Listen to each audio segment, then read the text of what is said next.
Hello students, today we are going to start finally Protozoa. So it will be the first phylum of the kingdom Animalia. Protozoa के हम कुछ characteristics देख लेते हैं. Proto मतलब primitive, बहुत पहले जो ऑर्गेनिजम्स एग्जिस्ट करते थे या पुराने जो ऑर्गेनिज्म एग्जिस्ट करते थे उनके बारे में हम लोग देखने वाले हैं. मतलब पुराने जो एग्जिस्ट करते थे दैट डजंट मीन कि अब नहीं एग्जिस्ट करते हैं, but they are the primitive type of organisms. So they were microscopic and colonial. मतलब माइक्रोस्कोपिक मीन्स बहुत ही छोटे थे, उनका साइज जो था वो माइक्रोमीटर्स के अराउंड था. And it occurs in colonial form. Colonial means colonies की फॉर्म में एग्जिस्ट करते थे. Somewhat terrestrial and aquatic. ये तो बताने की जरूरत नहीं है टेरेस्ट्रियल क्या होता है, एक्वेटिक क्या होता है. दे वर रेडियल एंड बायलेटरल. रेडियल थे, बायलेटरल थे. And the naked body, they were having the naked body with multinucleate protoplasm. यानी बॉडी जो थी उनकी वो नेकेड थी. they were having many nucleus, बहुत सारे न्यूक्लियस उसमें पाए जाते थे. ओके. लोकोमोशन was done, यानी movement was done with the help of pseudopodia, cilia और flagella. cilia flagella तुम लोग को पता ही है क्या होता है. pseudopodia भी हम लोग देखे थे, मतलब देखे नहीं थे but now we will see. Digestion was happening with the mode of it was done either intracellular, extracellular भी था कि मीन्स बाहर से अगर एब्जॉर्ब कर रहा था. and the reserved food material was glycogen. nutrition was holozoic, saprozoic and holophytic. तो ये सब चीज़ें पता होनी चाहिए. होलोजोइक क्या होता है, सैप्रोजोइक क्या होता है, होलोफिटिक क्या होता है. इसलिए मैंने प्रीवियस क्लासेस में तुम लोग को सारे टर्म्स जो हैं वो क्लियर कर दिया था. अगर इन सब टर्म्स में कोई भी डाउट है तो प्रीवियस वाले वीडियोस ज़रूर देख लेना तुम लोग एक बार. Respiration excretion was done with the help of general body surface. यानी उनके पास कोई एक वेल डिफाइंड एक्सक्रीटरी सिस्टम नहीं था, कंप्लीट नहीं था. तो उनकी जो बॉडी सर्फेस थी वो बॉडी सर्फेस से ही अपने एक्सक्रीटरी प्रोडक्ट्स को एक्सक्रीट आउट करते थे. Osmo regulation was done by contractile vacuoles. यानी इसमें कॉन्ट्रेक्टाइल वैक्यूल्स पाया जाता था इस तरह से छोटे से. उन्होंने अमीबा के केस में भी देखा होगा कि इस तरह से कॉन्ट्रेक्टाइल वैक्यूल पाए जाते थे. That were responsible for osmo regulation. Osmo regulation means water content को बैलेंस करना. बॉडी के अंदर के जो वाटर कंटेंट है उसको बैलेंस करके रखते थे.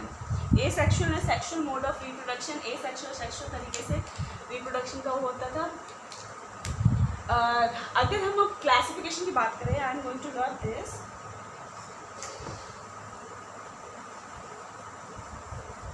अगर हम क्लासिफिकेशन की बात करें so it was of 4 types.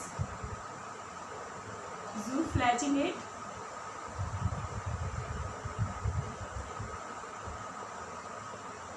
Sarcodina,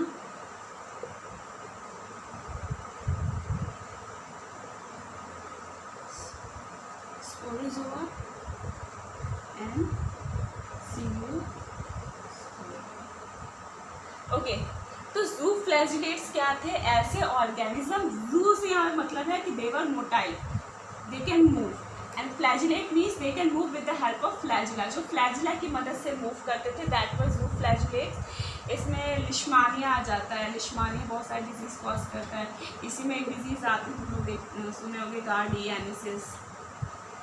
okay. तो ज़ूफ्लैजिलेट्स की वजह से होता है. सार्कोडाइना. सार्कोडाइना means they can move with the help of pseudopodia. जो pseudopodia की हेल्प से मूव कर सकते थे that were called as pseudopodia. स्पोरोज़ोआ का एक बार चेक करना चाहिए स्पोरोज़ोआ का क्या था. सीलियोस्पोरा क्या ऐसे protozoa that move with the help of सीलिया, जो सीलिया की मदद से मूव कर सकें. So these were the 4 classification of the phylum protozoa. अब इसमें हम सबसे पहले बात करने जा रहे हैं अमीबा की. अमीबा में किस टाइप का रिप्रोडक्शन पाया जाता है? हम लोगों ने बहुत बार सुना है कि अमीबा जो है it mainly reproduces bye binary fission. ये बाइनरी फिजन के थ्रू रिप्रोड्यूस करता है. ओके. बाइनरी फिजन के अलावा मल्टीपल फिजन के भी थ्रू रिप्रोड्यूस करता है. रीजनरेशन के थ्रू भी रिप्रोड्यूस करता है. And it also reproduces by sporulation. Okay. तो बाइनरी फिजन में कुछ नहीं है. एक अमीबा है, उसको बहुत सारा प्लेंटी ऑफ फूड मिल रहा है. तो under favourable condition what will happen, it will divide form constrictions and it will divide into 2 amoeba. तो इसको हम बोल देते हैं बाइनरी फिजन. मल्टीपल फिजन क्या होता है? This happens mainly in unfavourable condition. Unfavourable conditions में क्या होता है? अमीबा के अंदर एक cyst kind of formation start हो जाता है. मतलब एक 3 लेयर्स की मेम्ब्रेन डेवलप हो जाती है अमीबा की बॉडी के ऊपर, जो कि रेजिस्ट करती है इसको अनफेवरेबल कंडीशन में सर्वाइव करने के लिए. Now there are multiple small cyst developed inside the amoeba, जिसे क्या ये न्यूक्लियस रहता है, न्यूक्लियस कह सकते हो. ये बहुत सारे इस टाइप से न्यूक्लियस डेवलप हो जाते हैं. एंड वंस दिस सिस्ट या ये जो मेम्ब्रेन है, ये जो कवरिंग है अमीबा का, जिसके अंदर अमीबा है, अगर ये दोबारा से फेवरेबल कंडीशन में आ जाता है तो इट ब्रेक ऑफ, बस्ट कर देता है and it releases into small amoebulae. इसको अम्यूबुलाई बोलते हैं, which further develops into amoeba.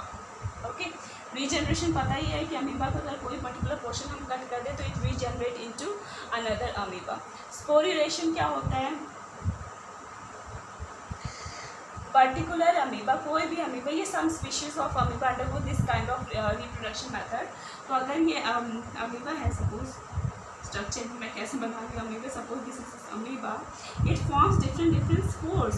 ये बॉडी के अंदर ही बहुत डिफरेंट स्पोर्स बनाने लगते हैं. And this spores is surrounded by the cytoplasm. Cytoplasm से सराउंडेड रहता है. And when this spores are released in the atmosphere it forms amoeba.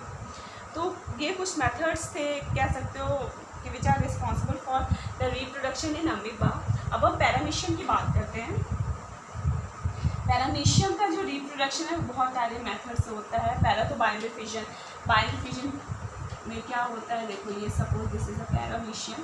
Paramecium में सबसे पहले they are having 2 kind of nucleus. 2 type के न्यूक्लियस होते हैं. One is macro nucleus and another is micro nucleus. ठीक है, तो ये जो मैक्रो न्यूक्लियस है ये यूजुअली डिसइंटीग्रेट हो जाता है, डीजेनरेट हो जाता है. बाइनरी फिजन में क्या होगा? Small construction will be formed over this and it will divide into 2 cells. Simple binary fission होने वाला है इसमें. Now coming on to asexual reproduction. Asexual reproduction में क्या होगा? What happens in asexual reproduction? Suppose मैंने ये बना दिया paramecium and this is the macronucleus and this is the micronucleus. In asexual reproduction undergoes by 2 different methods. One is endomixis and another is hemixis. Endomixis में क्या होगा? देखो ये तो माइक्रोन्यूक्लियस है, ये डीजेनरेट कर गया. This micronucleus divide into 4 cells by mitosis division and further again it will undergo mitosis division to form 8 cells. Okay, ये तो हो गया. नाउ इट 8 सेल्स में से 4 cells will be left. Out of this 8 cells, 4 cells will be left and this 4 cells, in this 4 cells 2 will form micronucleus and 2 will form macronucleus. ठीक है, now again this will divide, it will form again 4 cells. तो इस तरह से sales इसने बना लिया, nucleus बना लिया. Now what will happen? It will be divide itself into, मतलब एक macronucleus and 2 micronucleus. 1 macronucleus and 2 micronucleus will cluster together to form a paramecium. ठीक है, हेमीमिक्सिस में क्या होगा? जो मैक्रोन्यूक्लियस है, ये जो मैक्रोन्यूक्लियस है ये खुद को बस्ट आउट कर देता है डिफरेंट पार्ट्स में, in which some parts will form the nucleus and some parts will form the cytoplasm of the paramecium.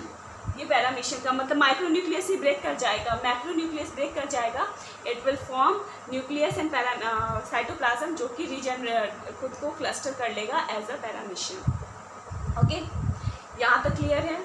Now moving on to sexual process. Sexual process में हम लोग मेनली कॉन्जुगेशन देखने वाले हैं. तो कॉन्जुगेशन में क्या होता है? See, you need to have 2 paramecium of the opposite mat.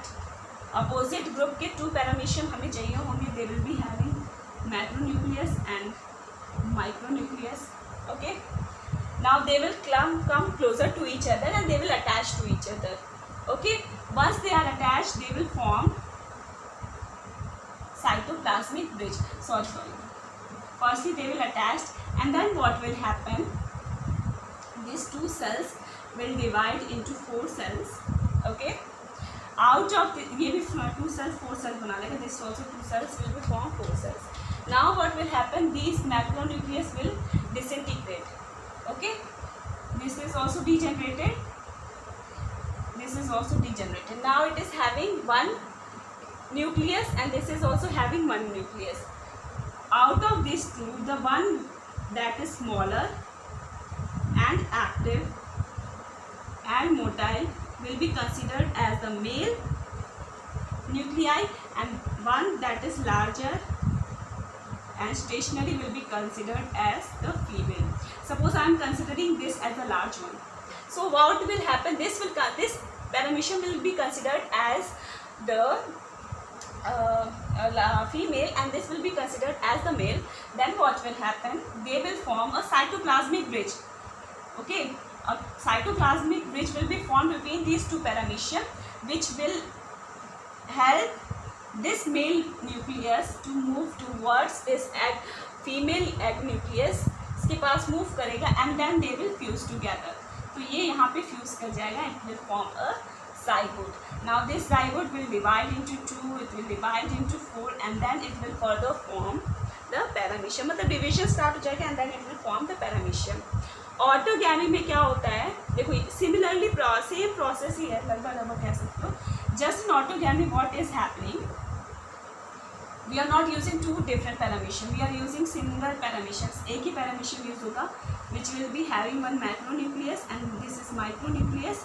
Now what will happen, it will undergo 1 time mitosis and 1 time meiosis. तो सबसे पहले क्या होगा, ये 1 टाइम माइटोसिस करेगा,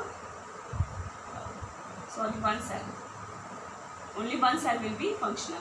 तो एक बार mitosis, first time it will undergo meiosis. तो 1 cell will form 4 cells. In meiosis we form 4 cells. Now after meiosis it will undergoes mitosis, so it will form 8 cells. Out of these 8 cells, 7 cells will be degenerated, only 1 cell will be left. Now this 1 cell will form again 2 cells.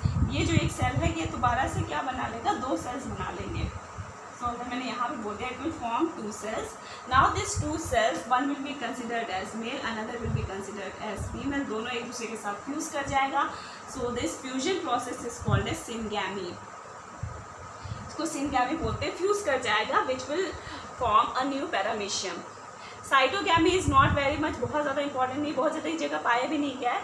साइटोगैमी is considered actually as the intermediate between the conjugation and autogamy. तो conjugation और autogamy का intermediate है.